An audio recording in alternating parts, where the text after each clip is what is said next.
Hello everyone, welcome back to my channel. Today's topic is essay on how I prepared tea in English. Please like, share, comment and subscribe my channel.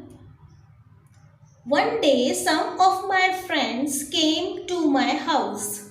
My mother was not at home. I prepared tea for my friends. I measured 5 cups of water and put it into a kettle. Then I lighted the gas stove. The kettle with water in it was put on the fire. When the water began to boil, then I added some tea leaves. After few minutes, the water became brownish colored.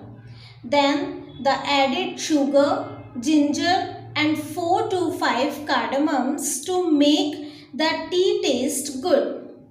Lastly, I added milk to it.